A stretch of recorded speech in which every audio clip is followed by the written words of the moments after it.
How's it? Welcome to Diamond Cornerstone. I'm Christo, and classic YouTube drill: like, subscribe, share. Okay, so the question is always, how are we thinking? And our current model is linear, random, separate, competition, conflict. My personal belief is it's because of A goes to B goes to C. Welcome to Newton. And random, well, we don't actually see the connections between stuff. Okay, now I had the reason for the diamond at the beginning was I needed a model, I needed something special, something different, because my life looked random. I was at varsity, and I had the girlfriend, and I had the job, and I had another job. I was teaching in the morning, teaching at night, and doing honors in between, and yeah, it was all pretty hectic. So I needed something that could synergize the randomness of my life. It just looked like you're just plowing forward. And the irony is, and I heard it's from Course in Miracles. I heard it this morning in a chat, is that everything in your curriculum, so to say, in your life path is for your greatest good. So even if you're standing still, it's for your greatest good. But now we think things are random, and my dad said it once to me. I was fixing a pipe, and he phoned me, and he said, "What are you doing?" I said, "No, I'm fixing a pipe. It burst. The clamp wasn't right. It was an old farmhouse that I'd purchased, and they'd basically they'd connected the piping with wire. So when I put a pressure pump on, all the connections basically just blew themselves. So I had to go and buy myself a bunch of clamps and replace all the wire. And this happened at about 11 o'clock at night. So I'm sitting in the mud. Well, not quite. My dad phoned me at about 9, just before bed. So yeah, I finished at about 11 o'clock. But now you're knee deep in the water, and you're fixing clamps, and you're moving buckets of water out of holes. And yeah, well, the thing is, my dad said, this is a good lesson for later in life. Well, I wouldn't say I've done it many times since, but when a pipe bursts, I know how to fix it. So yeah, I was young and stupid, and my dad actually just laughed at me and said, some things you just have to learn. And yeah, so it's separate, random,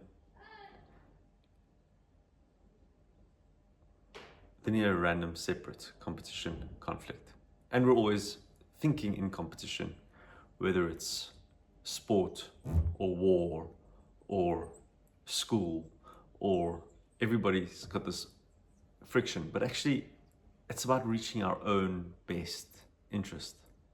So yes, a competition is a good thing because it pushes you. But it shouldn't be. I've watched a lot of sport, and competition, as in where we get on the field and we play hard, but afterwards, hey, we have a chat. Because guess what? The game is over.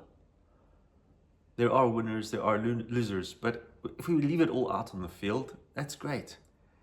But I can't see the point of something like a war, because who are we fighting for? Who are we fighting against? A war is very final, and the aftermath is always very costly. And so unless someone's making economic profit off it, there's no point to war. There is no point to war. I'm telling you now, in our modern age, as we sit here right now, I don't understand conflict, because I can't force what I believe on you. I can share with you, and if you have the conviction to change, you can change.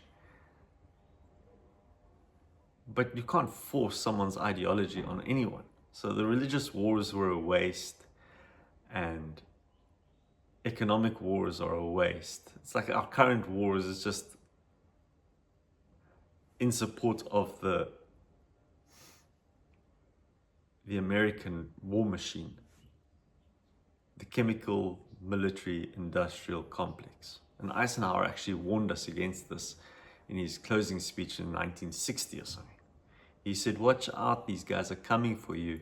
They want everything. And they've actually got, like, if you just take a basic little bit of scrutiny, you'll see everything's actually owned by the same guys, the same Wall Streeters, by the same companies. And all they're doing is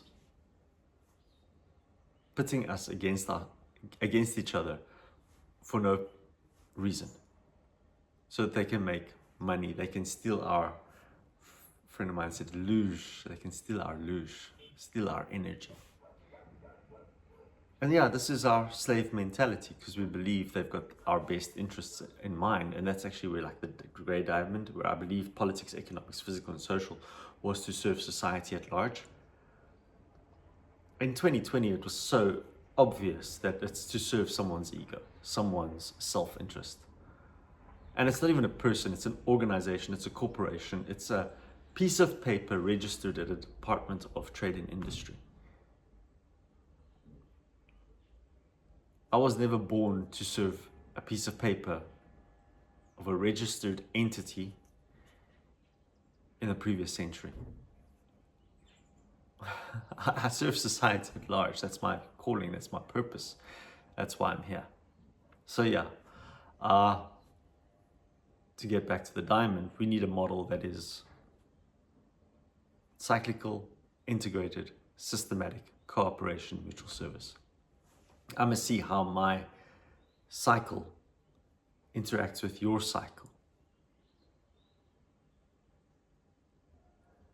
And as soon as I can add value, my cycle's value can add value to your cycle, then we've got harmony.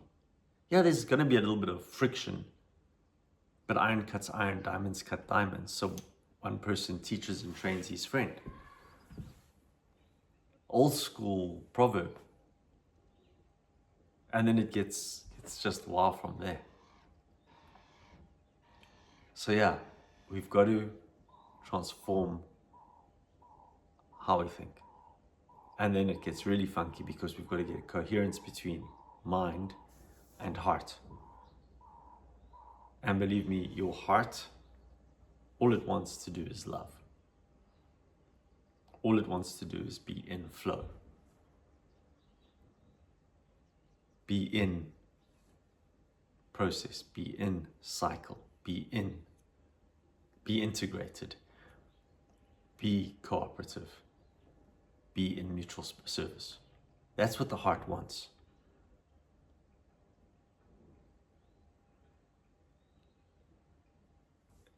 There is no, what are we fighting for? That's closing line of Kingdom of Heaven. What is Jerusalem? Nothing. Everything.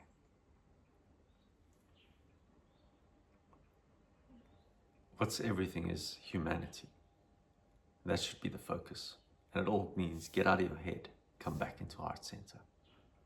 Get to the pinnacle, to the center point of your Diamond A-Spire.